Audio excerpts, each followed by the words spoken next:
அவங்க நெதன்யாகு இருக்கார் இல்லையா, இஸ்ரேல் பிரைம் மினிஸ்டர், அவர் என்ன சொல்லிட்டு ரொம்ப கன்வின்ஸ் பண்ணார்னா, பிப்ரவரி 28ஆம் தேதி தலைவர்கள்லாம் கூடுறாங்க, நம்ம பாம்பு போட்டு அழிச்சிடலாம்.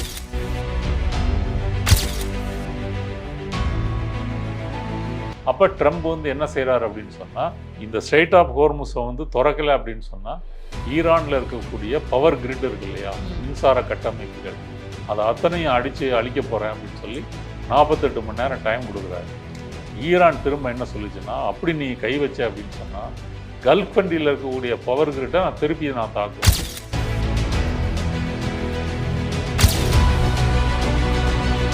எங்கள் கண்டிஷன் இந்த 5 கண்டிஷனை நிறைவேற்றினா மட்டும்தான் போர் வந்து நிறுத்தம். சார் இப்போ நீங்கள் சொல்கிறத வச்சு பார்த்தா நிற்குமான்றதே ஒரு பெரிய கேள்விக்குறியாக இருக்கே சார். இல்லை, நிற்கலை அப்படின்னு சொன்னால் அமெரிக்காவுக்கு ஒரு பெரிய நெருக்கடி வரும். ஏன்னா உலக நாடுகள்லாம் அமெரிக்காவை எதிர்த்து கேள்வி எழுதும்.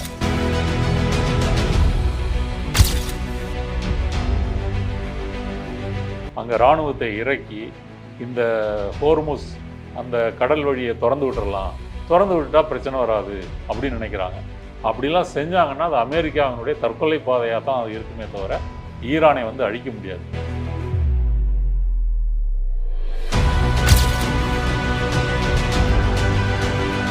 அதில் ஒரு சில பேரோட பயம் என்ன அப்படின்னு பார்த்தீங்கன்னா, ஐயோ லாக்டவுனா அப்படின்னா அந்த வைரஸ் லாக்டவுன்னு நினச்சிக்கிறாங்க.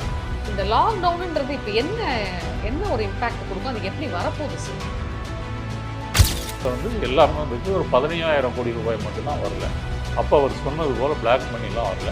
அப்போ மோடி என்ன சொன்னாருன்னா, நீங்கள் ஒரு 50 நாள் பொறுத்துக்குங்க, எல்லாம் நிலைமை சரியாகும், இல்லைன்னா முச்சந்தியில் வச்சு என்ன அடிங்க அப்படின்னு சொன்னாங்க. ஒன்றும் சரியாகலை, நம்ம அடிக்கவும் இல்லை. அப்போ மோடி வந்து சரியில்லையா சார்? இப்போ மக்கள்கிட்ட வந்து ரிசர்வ் வந்து இப்போ கவர்மெண்ட்ல ப்ராப்பரான ரிசர்வ் இருந்திருந்ததுன்னா இப்போ மக்கள் இவ்வளோ பிரச்சனைக்கு மாட்டிருக்க மாட்டாங்க. அப்படி ஒரு ஐடியாவே அவங்கள்ட்ட இல்லை. இப்போ ஜப்பான் சைனாலாம் எடுத்துக்கிட்டிங்கன்னா 6 மாதம் ரிசர்வ் வச்சுருக்காங்க.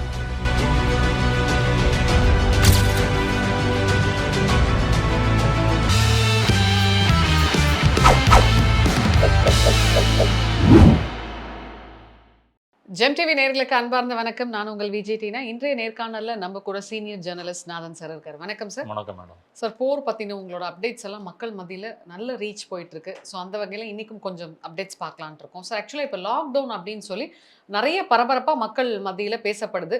அதில் ஒரு சில பேரோட பயம் என்ன அப்படின்னு பார்த்தீங்கன்னா, ஐயோ லாக்டவுனா அப்படின்னா அந்த வைரஸ் லாக்டவுன்னு நினச்சிக்கிறாங்க. இந்த லாக்டவுனுன்றது இப்போ என்ன ஒரு இம்பேக்ட் கொடுக்கும், அது எப்படி வரப்போகுது சார்? அதான் இந்த வாருக்கு முன்னாடி இந்தியா 27 நாடுகள்லேருந்து க்ரூட் ஆயிலும் நேச்சுரல் கேஸும் இம்போர்ட் பண்ணிகிட்டு இருந்தது. அதில் முக்கியமாக கல்ஃப் கண்ட்ரிஸ் தான் மெயின். இப்போ கல்ஃப் கண்ட்ரீஸ்லேருந்து ஒரு 70 to 80% க்ரூட் ஆயில், ஒரு 60% வந்து நேச்சுரல் கேஸ், இது இறக்குமதி பண்ணிகிட்டு இருந்தாங்க. அதுக்கு முன்னாடி வந்து ரஷ்யாட்ட வந்து நான் கிட்டத்தட்ட 40% இறக்குமதி பண்ணிகிட்டு இருந்தாங்க. ட்ரம்ப் வந்து ரஷ்யாட்ட வாங்கக்கூடாது உத்தரவு போட்டோன்னா மோடி கவர்மெண்ட் சரண்டர் ஆகி ரஷ்யாட்டேருந்து இம்போர்ட் பண்ணுறதை குறைச்சிட்டு கல்ஃப் கண்ட்ரிஸ் வந்து கூட்டிட்டாங்க. இப்போ திரும்பவும் ட்ரம்ப் என்ன சொல்லியிருக்காருன்னா, உங்களுக்கு 30 நாள் டைம் கொடுக்குறேன், நீங்கள் திரும்ப ரஷ்யாவிலேருந்து இம்போர்ட் பண்ணிக்கலாம் அப்படின்னு சொல்கிறாரு. பிரச்சனை என்ன அப்படின்னு சொன்னால், நம்ம நாடு வந்து எரிபொருள் தேவைக்காக வெளிநாட்டு இறக்குமதி தான் சார்ந்திருக்குது. அடுத்தது நம்மள்கிட்ட வந்து இப்போ கேஸை சேமித்து வைக்கணும்னா அண்டர் கிரவுண்டில் பெரிய பெரிய ஸ்டோரேஜ் வேணும். விசாகப்பட்டினம், மங்களூர் இங்கெல்லாம் இருக்குது. அது எல்லாமே பார்த்திங்கன்னா ஒரு 2-3 நாள் கெப்பாசிட்டி தான் அது இருக்கும். அதுக்கு பிறகு ஆயிலை பொறுத்த வரைக்கும் கப்பல்லேருந்து வருது, அப்புறம் வந்து ஆயிலை வந்து ஒரு டேங்க்கில் சேவ் பண்ணுவாங்க, அப்புறம் வந்து ரிஃபைன் பண்ணுறதுக்கு வந்து ரிஃபைனிங் ஃபேக்ட்ரிஸு போகும். ஸோ இந்த ப்ராசஸ் எல்லாம் சேர்த்திங்க அப்படின்னு சொன்னால் ஒரு 40 நாள் 50 நாள் வரும் நமக்கு ரிசர்வ் அப்படின்னு சொல்லக்கூடியது. இப்போ இந்த ரிசர்வ் வந்து கேள்விக்குறியாக இருக்குது. இப்போ எல்பிஜி வந்து பெட்ரோல், இது க்ரூட் ஆயிலுடைய ஒரு பை ப்ராடக்ட் தான் எல்பிஜி. இப்போ என்ன சொல்லியிருக்காங்கன்னா, எல்பிஜிக்கு ப்ரொடக்ஷனுக்கு முன்னுரிமை கொடுங்க அப்படின்னு சொல்லியிருக்காங்க. அது டொமெஸ்டிக் சிலிண்டருக்கு. அப்படி கொடுத்துமே கூட அந்த புக்கிங் டைம் வந்து 21 நாளுன்றதை 25 நாள் அப்படின்னு சொல்லி அதிகப்படுத்தி இருக்கிறாங்க. அப்படி இருந்துமே நீங்கள் வட இந்தியாவில் நினைத்த பல வீடியோக்கள்லாம் பார்த்தீங்கன்னா, மக்கள் வந்து எம்டி சிலிண்டர் எடுத்துகிட்டு ஏஜென்சியை வந்து முற்றுகையிட போகிற வீடியோக்கள்லாம் நிறைய வந்துருக்கு. அப்போ அந்த அளவு சப்ளை நமக்கு வந்து கொடுக்க முடியலை. இது வந்து மோடி அரசு வந்து ஒரு கிரைசஸை வந்து மேனேஜ் பண்ண முடியலை அப்படின்றதான் காட்டுது. இதுக்கு முன்னாடியே அவர் 2014லேருந்து ஆட்சிக்கு வந்த பிறகு முதல்ல டிமானிட்டைசேஷன் கொண்டு வந்தார். நைட்டு 8 மணிக்கு பேசுகிறாரு. இப்போ 8 மணியிலேருந்து ரூ. 2000 செல்லாது, செல்லாது. ரூ. 500 செல்லாது அப்படின்னு சொல்கிறாரு. சொன்ன உடனே மக்கள் வந்து எல்லாம் ஏடிஎம் போகிறாங்க, எல்லாம் முடங்குது. கையில் பணம் வச்சுருந்தவங்கலாம் வந்து கஷ்டப்படுறாங்க. சில பேர் ஏடிஎம் க்யூவிலே இருந்து இறந்து போயிருக்காங்க. நிறைய பேர் வந்து அப்போ தான் கல்யாணத்துக்காக சொத்துக்கள்லாம் விற்று கேஷாக வச்சுருந்துருப்பாங்க. இப்படி வந்து பல பேர் இறந்து பல நெருக்கடியெல்லாம் ஆச்சு. சரி, இதனால் பிளாக் மணி வந்துச்சா அப்படின்னா வரல. மொத்தம் இருக்கிற அந்த கேஷ், மக்களோட மணி தான். ஆமாம், கேஷில் வந்து எல்லாமே வந்துச்சு. ஒரு 15,000 கோடி ரூபாய் மட்டும்தான் வரல. அப்போ அவர் சொன்னது போல் பிளாக் மணிலாம் வரல. அப்போ மோடி என்ன சொன்னாருன்னா, நீங்கள் ஒரு 50 நாள் பொறுத்துக்குங்க, எல்லாம் நிலைமை சரியாகும், இல்லைன்னா முச்சந்தியில் வச்சு என்ன அடிங்க அப்படின்னு சொன்னாங்க. ஒன்றும் சரியாகலை, நம்ம அடிக்கவும் இல்லை. அதுக்கப்புறம் ஜிஎஸ்டி கொண்டு வந்தார். ஜிஎஸ்டி கொண்டு வந்ததில் இந்த எம்எஸ்எம்னு சொல்லக்கூடிய சிறு குறு நடுத்தர தொழில்கள் அவங்க மேஜராக அடி வாங்கினாங்க. இது வந்து 2வது. இப்படி தொடர்ச்சியாக வந்து பார்த்தீங்க அப்படின்னு சொன்னால் இந்த கிரைசிஸ் மேனேஜ்மெண்ட் வந்து மோடி கவர்மெண்ட் வந்து சரியாக பண்ணுறது இல்லை. எந்த விதமான பிளானிங்கோ அதெல்லாம் இருக்கிறது இல்லை. இப்போ அவங்க கவர்மெண்ட் என்ன சொல்லுதுன்னா, இது வந்து வாரு, இது புறநிலையாக நிகழக்கூடிய ஒரு சம்பவம், அதனுடைய பாதிப்புகளை நம்ம தாங்கித்தான் ஆகணும் அப்படின்னு அவர் சொல்கிறாரு. அதுக்காக நாங்கள் மாற்று ஏற்பாடுகள்லாம் செஞ்சுருக்கிறோம் அப்படின்னு. இப்போ ரஷ்யா வந்து நமக்கு முன்னாடி வந்து ஆஃபரில் $10-15 தள்ளுபடி விலையில் விற்றுக்கிட்டு இருந்த க்ரூட் ஆயிலை இப்போ வந்து ப்ரீமியம் ரேட்டுக்கு விற்கிது. ஏன் விற்கிதுன்னு சொன்னால், நீ அமெரிக்கா கண்டிஷனை கேட்டுகிட்டே என்கிட்ட ஆயில் வாங்கலை, இல்லை ஒரு அவசரத்தானே வந்திருக்க, அப்போ கூட விலை கொடு அப்படிங்குது. ரஷ்யாவிலேருந்து நீங்கள் ஆயில் நீங்கள் வாங்குறீங்க அப்படின்னா அது சுற்றி தான் வரணும். அதுக்கு பயண செலவு அதிகம், இன்சூரன்ஸ் எல்லாமே அதிகம். அதே போல் வந்து நேச்சுரல் கேஸு நீங்கள் அமெரிக்காலேயோ சவுத் அமெரிக்காலேயோ இல்லை ஆஸ்திரேலியாலேயோ இங்கெல்லாம் வாங்குறீங்க அப்படின்னு சொன்னால் அதற்கும் செலவு வந்து அதிகம். நேச்சுரல் கேஸ் வந்தால் மட்டும்தான் உரங்கள் தயாரிக்க முடியும். அந்த உரங்கள் இருந்தால் தான் நீங்கள் விவசாயத்துக்கு வந்து கொடுக்க முடியும். உரம் போட்டால் தான் விவசாயத்தில் வந்து ஈல்டு வர முடியும். அதனால் இப்போ நம்மள்ட்ட இருக்கக்கூடிய அந்த ஸ்டாக், அந்த ரிசர்வ் வந்து எத்தனை நாளைக்கு வந்து வரும் அப்படின்றது இப்போ வர வர குறைஞ்சிக்கிட்டு இருக்கு.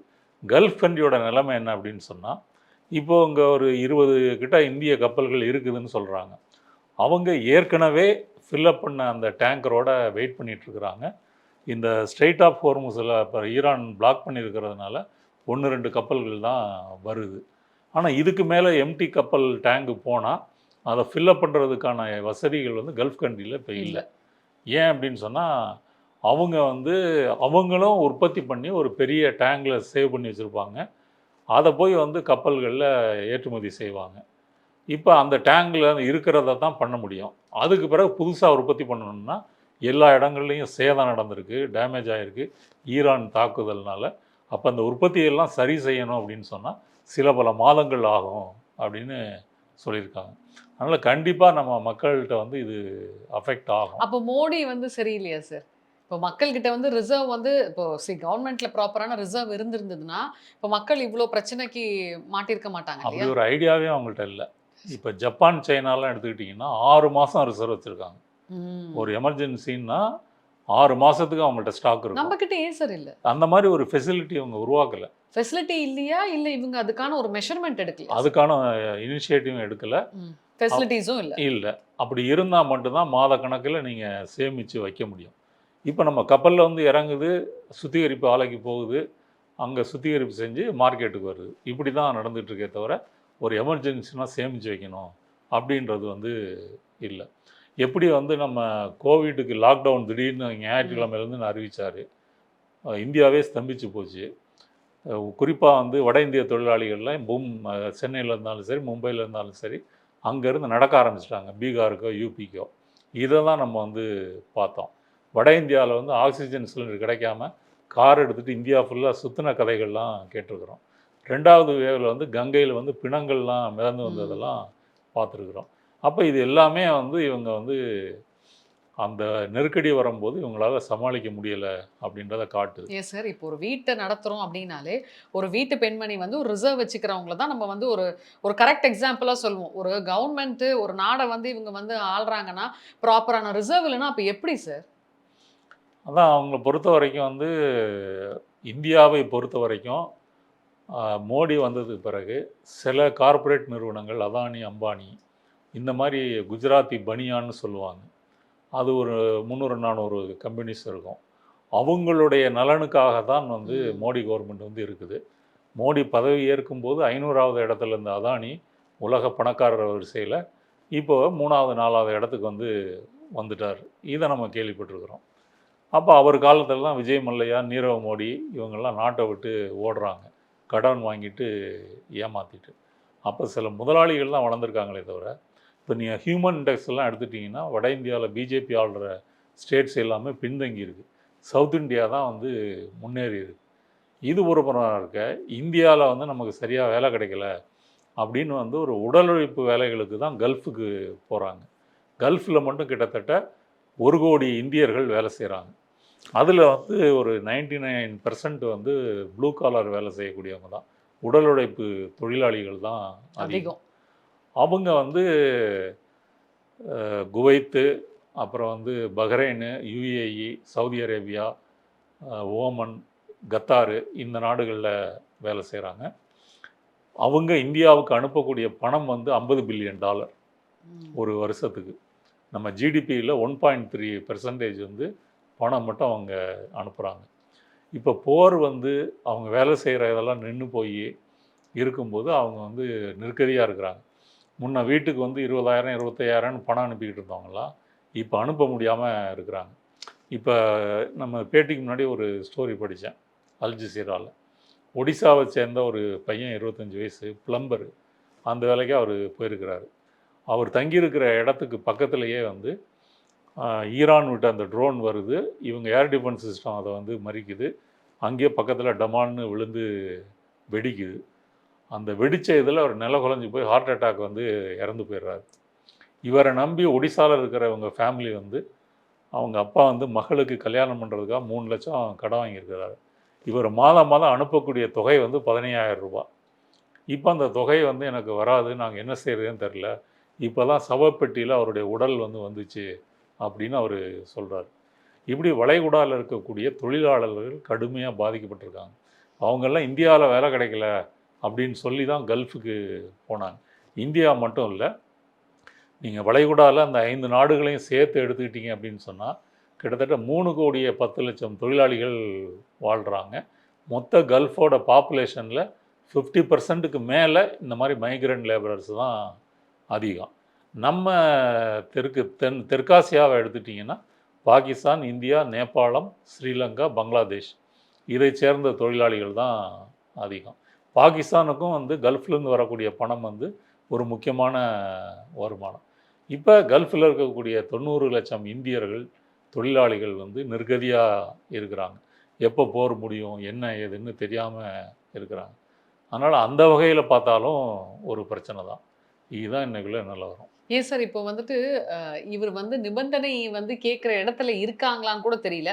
ட்ரம்ப் வந்து 15 நிபந்தனை விடுறாரே சார். இதெல்லாம் வந்து எப்படி சார் அக்செப்ட் ஆகுமா?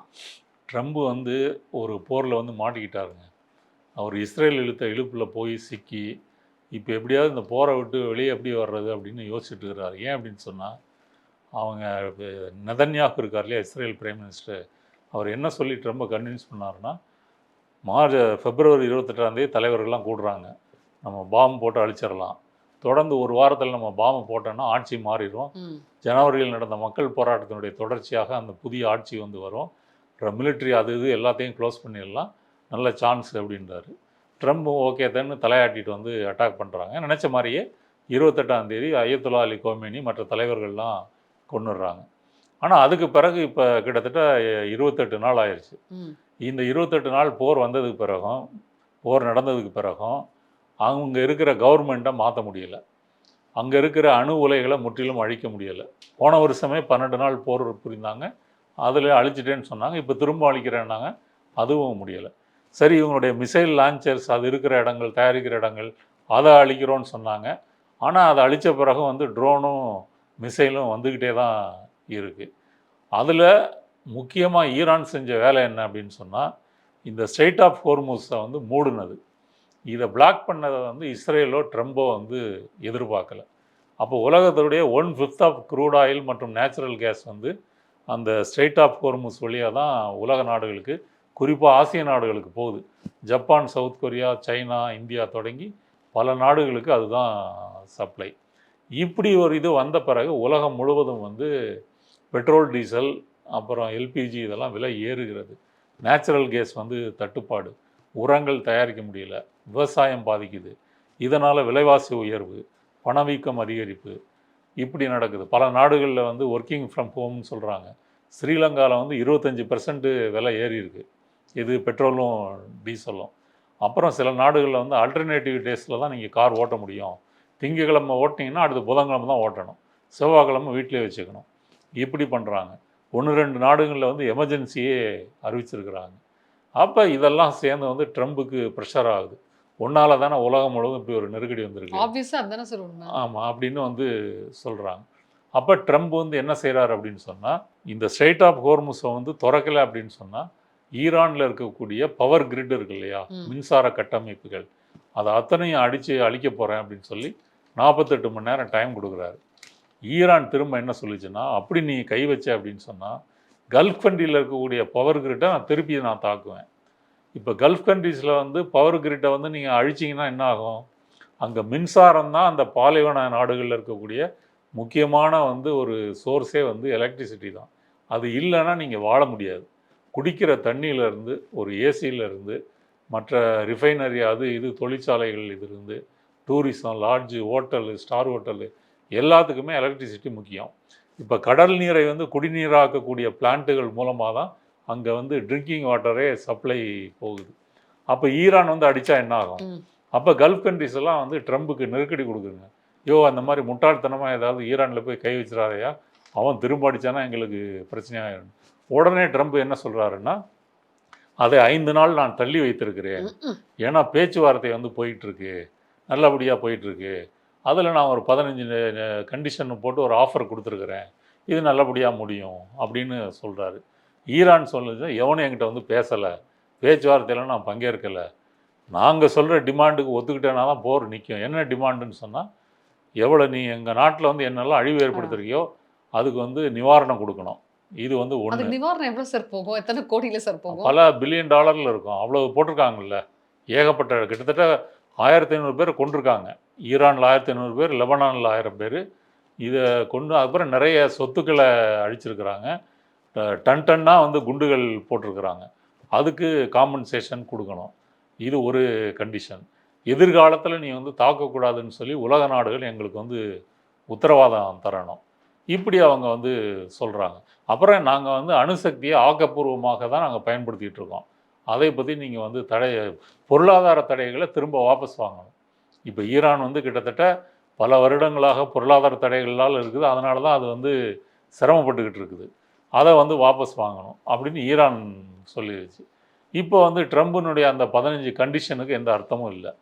இப்போ பாகிஸ்தானு, எகிப்து, துருக்கி, இந்த 3 நாடுகள், கத்தாரு, இவங்கெல்லாம் ஒரு மத்தியஸ்தம் பேசக்கூடிய முயற்சிகள் வந்து செஞ்சுக்கிட்டு இருக்காங்க.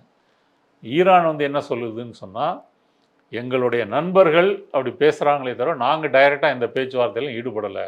எங்கள் கண்டிஷன் இந்த 5 கண்டிஷனை நிறைவேற்றினா மட்டும்தான் போர் வந்து நிறுத்தம் முடியும். சார் இப்போ நீங்கள் சொல்கிறத வச்சு பார்த்தா அது நிற்குமான்றதே ஒரு பெரிய கேள்விக்குறியாக இருக்கே சார்.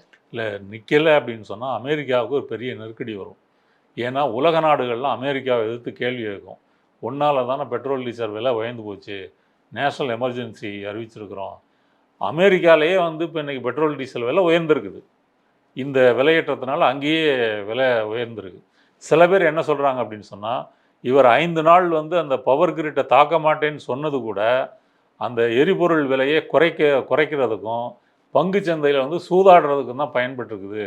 அமெரிக்காவில் வந்து இன்சைடர் இன்ஃபர்மேஷன் ஒன்று சொல்லுவாங்க. ஷேர் மார்க்கெட்டில் நாளைக்கு வந்து இந்த பங்கு விலை உயரும் அல்லது குறையும் எப்படின்னு சொல்லிட்டீங்க அப்படின்னு சொன்னால் அது வந்து அமெரிக்க சட்டப்படி குற்றம். ட்ரம்ப் அந்த வேலையை தான் பார்த்துருக்கிறாரு. ஏன்னா அவர் அறிவித்தபடி பார்த்தீங்கன்னா ஷேர் மார்க்கெட்டு வந்து நல்லா பிஸ்னஸ் போகுது. அப்போ இவர் வேணும்னே பண்ணியிருக்கிறாருன்னு அப்படி ஒரு குற்றச்சாட்டும் இருக்குது. அதனால் இந்த போரை நிறுத்தவில்லை என்றால் அமெரிக்காவுக்கு மிகப்பெரிய நெருக்கடியும் சோதனையும் வரும். இப்போ அமெரிக்காவை பொறுத்த வரைக்கும் ஒரு கௌரவமாக போரை முடிச்சுட்டு வரணும். இந்த வண்டு முருகன் டயலாக் வரும்ல, உங்களுக்கு தெரியாத சட்டப்பிரிவு இல்லை, ஏதோ கொஞ்சம் பார்த்து செய்யுங்க யுவர் ஆனர், அந்த லெவலில் தான் வந்து இன்றைக்கி ட்ரம்ப் இருக்கிறாரே தவிர, மற்றபடி ஈரானை வந்து எதிர்த்து சண்டை போடக்கூடிய, அதை முற்றிலும் வீழ்த்தக்கூடிய நிலைமையில் இல்லை. அவங்க இன்னொரு பிளான் பி வச்சுருக்காங்க. நிறைய வீரர்களை வந்து கல்ஃபில் இறக்கி அந்த கார்க் ஐலாண்டு இதெல்லாம் வந்து நம்ம பிடிச்சிட்டோம் அப்படின்னு சொன்னால் அங்கே இராணுவத்தை இறக்கி இந்த ஹோர்முஸ் அந்த கடல் வழியை திறந்து விட்டுறலாம், திறந்து விட்டால் பிரச்சனை வராது அப்படின்னு நினைக்கிறாங்க. அப்படிலாம் செஞ்சாங்கன்னா அது அமெரிக்காவினுடைய தற்கொலை பாதையாக தான் அது இருக்குமே தவிர ஈரானை வந்து அழிக்க முடியாது. இப்போவே வந்து அங்கே ஆப்ரஹாம் லிங்கம் அப்படின்னு ஒரு விமானம் தாங்கிய கப்பல் இருக்குது. ஈரான் வந்து நேற்று என்ன அறிவிச்சிருக்கு அப்படின்னு சொன்னால், அந்த கப்பலையே நாங்கள் வந்து அடிச்சிருக்கிறோம், எங்கள் மிசைல் விட்டு அடிச்சிருக்கிறோம் அப்படின்னு சொல்லியிருக்காங்க. இது அமெரிக்கா வந்து மறுத்துருக்குது. அமெரிக்கா ஒத்துக்காதில்ல. அப்போ நீங்கள் ஒரு விமானம் தாங்கி கப்பலையே தாக்கப்படக்கூடிய அளவுக்கு வந்து ஈரான் வந்து வலுவாக இருக்கும்போது இவர்கள் ஈரானையும் வெல்ல முடியாது, ஆட்சி மாற்றமும் வர முடியாது, அவங்க மிசைல் லான்ச் பண்ணுறதும் ட்ரோன் லான்ச் பண்ணுறதையும் முடிக்க முடியாது. அதனால் அமெரிக்காவாக இந்த போரை முடித்து கொண்டால்தான் உண்டு. அப்படிப்பட்ட ஒரு நெருக்கடி நிர்பந்தம் என்பது இன்றைக்கி அமெரிக்காவுக்கு வந்திருக்கு. சார், இப்போ நீங்கள் இந்த எனர்ஜி அப்படின்றத பற்றி சொன்னீங்க. இந்த எனர்ஜியை வந்து நம்ம அந்த இதை இன்க்ரீஸ் பண்ணுறதுக்கு ஏதாவது வழி இருக்கா சார்? அதான்ப்பா கவர்மெண்ட்டு சொல்லுது, நாங்கள் 41 நாடுகளில் இம்போர்ட் பண்ணுறோம், பல நாடுகளில் இம்போர்ட் பண்ணிகிட்ருக்கோம் அப்படின்னு சொல்கிறாங்க. அது பல நாடுகள்லேருந்து நீங்கள் ஒப்பந்தம் போட்டு கப்பலில் ஏற்றி கொண்டு வந்து அதை சுத்திகரிப்பு செஞ்சு கொடுக்கறதுன்றது ஒரு பெரிய ப்ராசஸ். இப்போ இதில் இன்னொரு சிக்கல் என்ன கேட்டிங்கன்னா, நம்மளை மாதிரி தானே மற்ற நாடுகளுக்கும் பிரச்சனை. இப்போ அவங்களும் அந்த 41 நாடுகளுக்கு தானே போவாங்க. அப்போ அந்த 41 நாடுகள் வந்து தங்களுடைய உற்பத்தியை வந்து ஓவர் நைட்டில் வந்து இன்க்ரீஸ் பண்ண முடியாது. ஏற்கனவே என்ன உற்பத்தி நடந்துகிட்டு இருக்குதோ அதை தான் செய்ய முடியும். கூடுதலாக கொஞ்சம் ப்ரொடக்ஷன் செய்யலாம். அப்போ எல்லா நாடுகளுக்கும் கொடுக்கும்போது வந்து எல்லா நாடுகளும் கேட்குற அளவுக்கு வால்யூம் நீங்கள் கொடுக்க முடியாது. அப்போ ஷார்ட்டேஜ் வந்து தான் ஆகும். அதனால் இந்த எனர்ஜி கிரைசிஸ் அப்படின்றது இந்த போர் முடிகிற வரை இந்தியாவில் இருக்கத்தான் செய்யும். அந்த சுமையை நம்ம சுமக்கத்தான் முடியும். அதனால் மக்கள் வந்து அதை சிக்கனமாக அக்செப்ட் பண்ணி தான் ஆகணும். சிக்கனமாக இது சிலிண்டர் பயன்படுத்துறது அந்த மாதிரி இதுக்கு தான் நம்ம வந்து மாறிக்கணும். ஒரு கால் இந்த போர் இன்னும் வந்து வாரக்கணக்கில் இன்னும் நீடிக்குது அப்படின்னு சொன்னால் இந்த கிரைசஸ் இன்னும் அதிகமாகும். இப்போ பல வீடுகளில் வந்து இப்போ 33 கோடி குடும்பங்களில் இந்தியாவில் சிலிண்டர் இருக்குதுன்றாங்க. இதில் மெஜாரிட்டி வந்து ஒரு சிலிண்டர் வச்சுருக்கிறவங்க தான். இந்த டபுள் சிலிண்டர் வச்சுருக்கிறவங்க எண்ணிக்கை வந்து கம்மி. அந்த ஒரு சிலிண்டர் வச்சுருக்கிறவங்க கூட பார்ஷியலாக வந்து விறகடுப்பு இதெல்லாம் யூஸ் பண்ணிவிட்டு இதை இண்டக்ஷன் யூஸ் பண்ணுறாங்க. ஆமாம், இதை யூஸ் பண்ணுவாங்க. இப்போ இந்த ஒரு சிலிண்டரை வச்சுருக்கிற மக்கள் அதிகன்றதுனால அவங்களுக்கு தான் இப்போ பிரச்சனை. அவங்க தான் தூக்கிட்டு கேஸ் சிலிண்டர் அந்த ஏஜென்சிக்கு போய் நீ எனக்கு கொடு அப்படின்னு வந்து ஆக மாட்டேங்குது. எல்லாம் நில குலைஞ்சி போய் இருக்குது. அப்போ என்ன செய்கிறதுன்னு தெரியல. பாராளுமன்றத்தில் அல்லது கவர்மெண்ட் இது வெளிப்படையாக என்ன செஞ்சுருக்கிறோம் அப்படின்னு வந்து சொல்லலை. இப்போ ஸ்டாலின் இதை பற்றி சொல்லியிருக்காரு. நீங்கள் வந்து எப்படி ஒரு நாடு முழுக்க வந்து ஒரு நெருக்கடி இருக்குது, அதுக்கு தயாராகணும்னு எப்படி சொல்கிறீங்க? அது நெருக்கடி தீர்க்கறதுக்கு தானே கவர்மெண்ட் இருக்குது அப்படின்னு அவர் சொல்லியிருக்காரு. அதனால் இது போர் முடிகிற வரை இதை பிரச்சனை தான். நம்ம இந்தியாவை பொறுத்த வரைக்கும் அந்த பாரசீக வளைகுடாவில் வந்து அமெரிக்க கப்பல்கள்லாம் வந்து நிற்கிறது ஒரு மாதமாக நடக்குது. அப்போவே நீங்கள் முன்கூட்டி யோசிச்சிருக்கணும், இங்கே ஒரு போர் வரப்போகுது, போர் வந்தால் இந்த பிரச்சனைகள்லாம் வரும். இதெல்லாம் இதில் முன்கூட்டியே யோசிக்கிறது தான் வந்து ஒரு ஃபாரின் பாலிசி படித்த அதிகாரிகளுடைய ஒரு கடமையாக வந்து இருக்கும். அப்படி எந்த விதமான யோசனையும் உங்கள்கிட்ட வந்து இல்லை. திடீர்னு இவர் போனதே வந்து 2 நாள் முன்னாடி இஸ்ரேலுக்கு போகிறாரு. பிப்ரவரி 25, 26 அங்கே இருக்கிறாரு. நெத்தன்யாவை கட்டி பிடிச்சிட்டு வராரு. 28ஆம் தேதி அவன் குண்டை தூக்கி போடுறான். அப்போ இதை கணிக்கக்கூடிய ஆற்றல் கூட அவங்களுக்கு இல்லை. இப்போ போற ஆரம்பித்து பிரச்சனை ஹோர்முஸ் எல்லாம் மூடின பிறகு, கிரைசிஸ் ஆன பிறகு தான் என்ன செய்யலாம் அப்படின்னு யோசிக்கிறாங்க. அப்போ வருமுன் யோசிக்கிறது வந்து சரியானதாக இருக்குமா, வந்த பின் யோசிக்கிறது சரியாக இருக்குமா, அதை வந்து நம்ம மக்கள் வந்து யோசிச்சு பார்க்கணும். தெளிவான விளக்கம் சார். நன்றி. நன்றி.